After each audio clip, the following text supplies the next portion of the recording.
কুমিল্লার লাঙ্গলকোটের হাসানপুর স্টেশনে সোনার বাংলা এক্সপ্রেসের ইঞ্জিন বিকল ও একই সময়ে গুণবতী এলাকায় মেঘনা এক্সপ্রেস লাইনচ্যুত হওয়ায় ১ ঘণ্টারও বেশি সময় ঢাকা-চট্টগ্রাম রেলপথে ট্রেন চলাচল বন্ধ রয়েছে।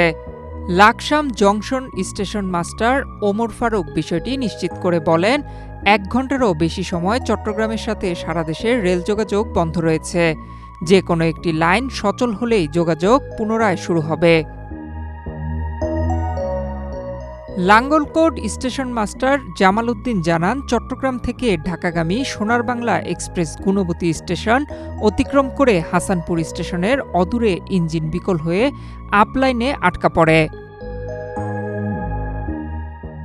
এদিকে সোনার বাংলা এক্সপ্রেসের ইঞ্জিন বিকলের খবর পেয়ে চট্টগ্রাম থেকে ছেড়ে আসা চাঁদপুরগামী মেঘনা এক্সপ্রেস ডাউন লাইন দিয়ে গুণবতী স্টেশন অতিক্রম করে হাসানপুরের দিকে যাওয়ার সময় মাঝপথে ৪ বগি লাইনচ্যুত হয়।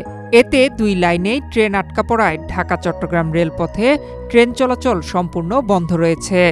এতে বিভিন্ন স্টেশনে যাত্রীদের দুর্ভোগে পড়তে হয়েছে।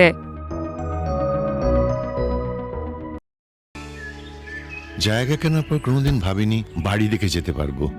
বাবা, তুমি করেছো জমি আর আমি করলাম বাড়ি। এখন থাকবে তোমার নাতি। বসুন্ধরা সিমেন্টের দৃঢ় গাঁথুনি গড়েছে ৩ প্রজন্মের এক ঠিকানা। শক্তির মানদণ্ডে উত্তীর্ণ বসুন্ধরা সিমেন্ট। বসুন্ধরা সিমেন্ট, প্রজন্মের বন্ধন।